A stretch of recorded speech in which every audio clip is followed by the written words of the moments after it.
E o ano está chegando ao fim e o balanço, a retrospectiva de tudo que aconteceu se faz muito interessante e necessário. O Jorge Serrão, na Auriverde, fez de forma extremamente resumida e objetiva, contundente, eh, a sua avaliação dos recordes do nosso querido presidente. Ai! Então, vou deixar ele falar para nós, deixa eu me resumir aqui no meu cantinho, porque ele fez tão bem isso, falou tão bem.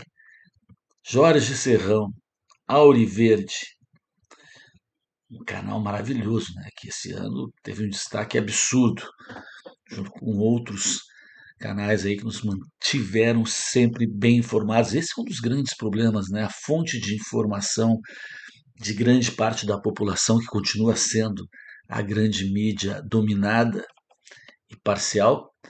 Se o pessoal tivesse acesso, né, a esses canais que a gente tem, e que é por isso que o pessoal quer matar as redes, mas vamos ouvir o Serrão. Fala aí, meu filho, conta pra nós aí, o que que tu achou do ano? Foi Antes aqui, a vamos botar no vi... início, né, Cláudio? Seria melhor, né?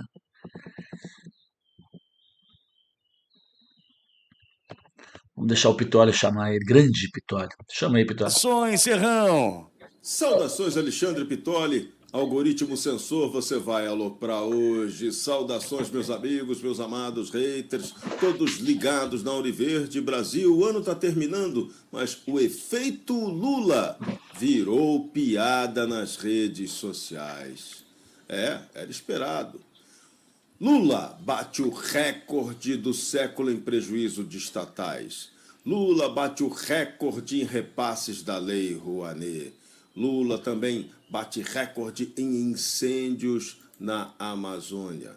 Lamentavelmente, a gente também vê recorde brutal na morte dos Yanomamis, recordes em feminicídios, recorde em incêndios no Pantanal, recorde no aumento de impostos, recorde de gastos com viagens, recorde em mortes por dengue, o presidengue, recorde no déficit nominal, recorde na dívida pública, recorde em emenda PIX para comprar parlamentar, recorde em mortes do LGBTQIA+, recorde de alta da gasolina e do dólar, tudo isso sem pandemia. Aliás, talvez a pandemia seja o PT, né?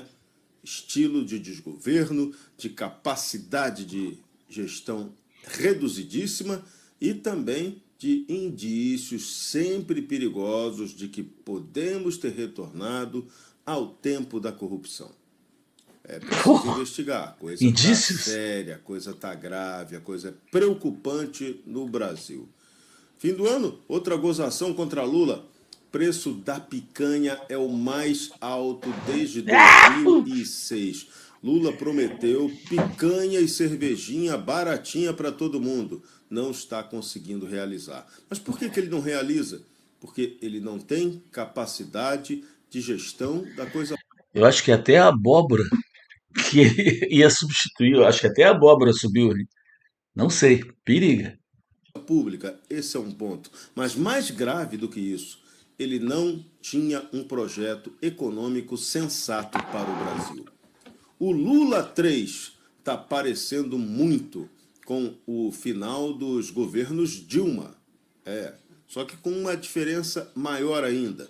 Na era Dilma, eles ainda tiveram a coragem de fazer uma gestão em que eles diziam: não, vamos fazer uma prática desenvolvimentista na economia.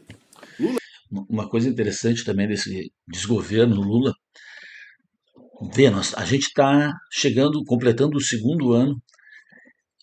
Vê se alguém conhece os ministros do Lula. Quem são os ministros do Lula? O único que a gente realmente sabe, pelo caos que está causando, é o Tachad. E a gente soube daquele outro que foi acusado de assédio sexual, que foi afastado. Talvez alguma coisa, acho que é da comunicação, que é aquele que fez estrada para a fazenda dele. Acho que é comunicação, nem não sei direito. Sendo que ele aumentou profundamente, né? São 39, eu acho, que ministros de Estado são, né? São 39. A gente não conhece nenhum. Que a gente sabe aquela que é irmã da. Como é o nome dela? Quem matou. Tarará? A irmã, que é acho que é da. O outro era de direitos humanos, ela é não sei o que, racial. A única coisa que a gente soube dela é que ela pegou um avião da FAB para assistir um jogo e que a assessora dela fez ataques raciais, né? Discriminatórios. É a única coisa eu acho que a gente lembra. A irmã da Aniele. Aniele? É. Quem são? Não se sabe porque eles não fizeram absolutamente nada. A única pessoa que a gente conhece, além do próprio Tururu, é a cuidadora dele, né? É a primeira lama que aparece tanto quanto ele, sempre nos jogando na lama, sempre nos envergonhando. São as duas pessoas que a gente conhece do executivo, mas ninguém. Repara, isso é muito importante, mas ninguém. Coisa. Lula nem isso tem coragem de afirmar. Está falando aí que vai fazer só melhoras para o povo. E ninguém, a gente está só vendo pioras, aqueles recordes que já viraram galhofa nas redes sociais. A única iniciativa desse governo é semântica.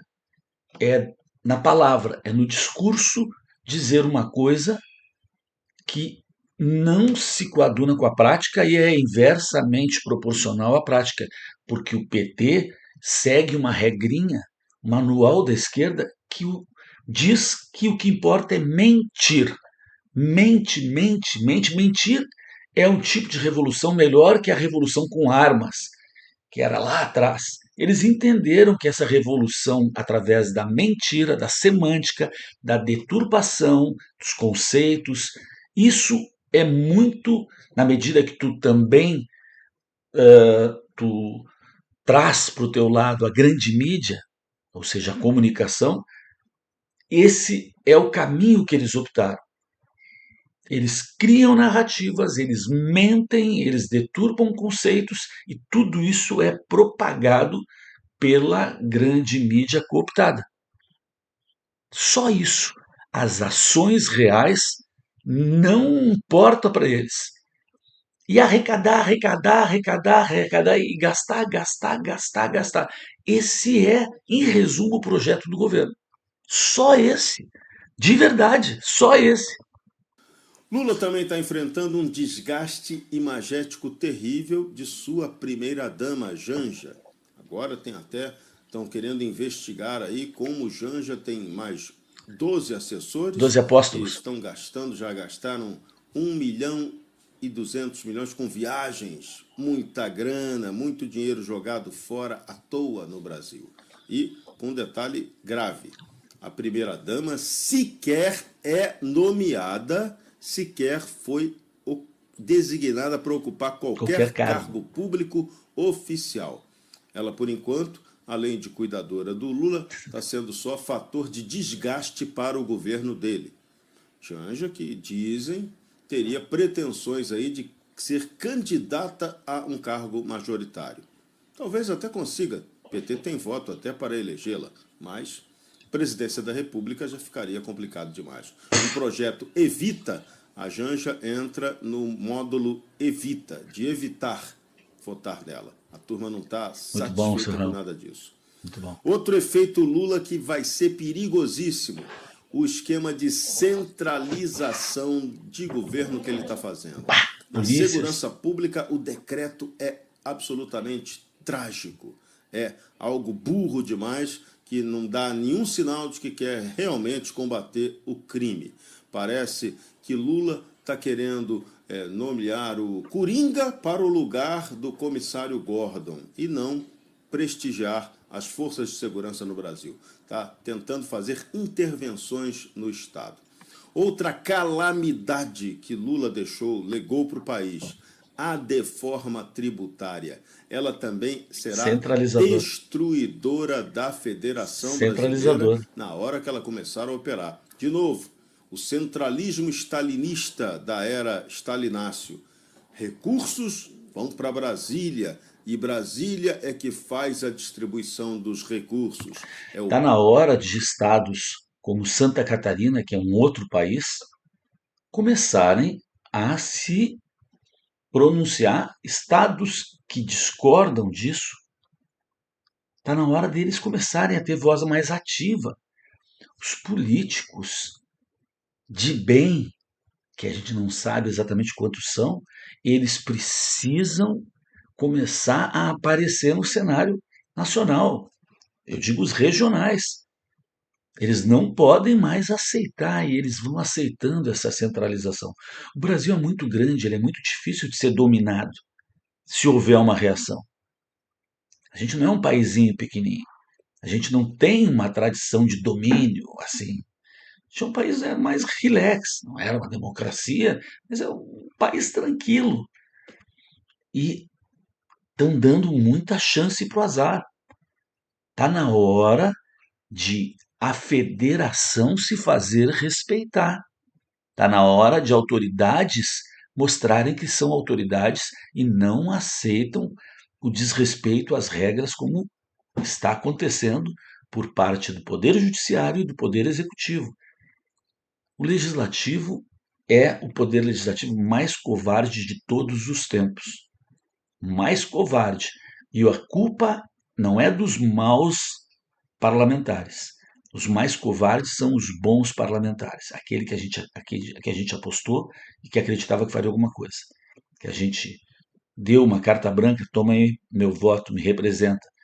São os mais covardes, porque eu não espero nada do núcleo ruim do roteiro, que são os maus, os venais, que aliás começou agora uma briga muito interessante, que são esses, né, parlamentares do centro, que são venais, que não são nem direita nem esquerda, eles vão atrás, né?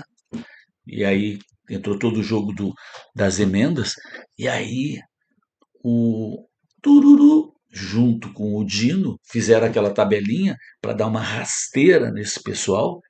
Lula prometeu as emendas em troca do voto dos caras, os caras acreditaram, eles acreditaram, os caras votaram, Lula fez uma tabelinha com o Dino suspendeu, disse que ia investigar os caras e agora, pretensamente, ele acha que vai ter os caras na mão para votarem sempre com eles, ó, porque todos estão com irregularidades, a grande maioria deve ter irregularidades, esses venais, esse dinheiro dessas emendas. Os caras botaram, Dino botou a Polícia Federal para investigar, vai encontrar com certeza irregularidades neles, e disse, olha aqui, minha gente terminou a brincadeira. Nós não temos dinheiro, Tururu, não tem dinheiro para ficar cada votação pagando para vocês. A partir de agora, espontaneamente, vocês votam com a gente. Se não, né? Se não, o nosso aliado Poder Judiciário, através dos indícios encontrados pela investigação da Polícia Federal, vai dar jeito em vocês. E como a gente sabe que os parlamentares, eles são uns covardes, né? Estão todos sempre com os caras têm com o rabo preso, né? E dessa maneira, nessa jogada, vão ficar com o rabo preso. Mas aí também prejudica o tururu que para de ter confiança desses caras. A tabelinha que ele fazia, não, me dá dinheiro, eu voto contigo, pelo jeito termina. Vira uma intimidação agora. Agora tu não vota mais por dinheiro, agora tu vota por intimidação. Não vou mais te pagar. E se tu não votar, tu sabe para onde é que tu vai. Então virou isso. Então ficou pior. A briga ficou pior. É o que aconteceu em algum momento. Esse tipo de governo ele começa a implodir pelas vaidades, pela traição de um ao outro. Mais ou menos por aí. Segue, Serrão. Mais Brasília e menos Brasil. Isso é lamentável, isso é uma tristeza total. Então, o que estamos vendo é a comparação com a gestão Bolsonaro. O que quiserem falar mal do Bolsonaro, nem dá para falar mal e nem dá para comparar, porque ele fez um governo infinitamente mais honesto e competente que o de Lula. Isso está na cara. Os números comprovam isso. Então, esse ponto, o Brasil andou para trás 13 vezes. Estamos avançando que nem caranguejo, né? Caranguejo é aquele bichinho que só anda, dizem que só anda para trás, né? E o governo do PT está botando o Brasil de novo na vanguarda do atraso, como já tinha feito em gestões anteriores. Então, Obrigado, Serrano. É isso aí, minha gente. Um ótimo resumo da Auriveros para nós.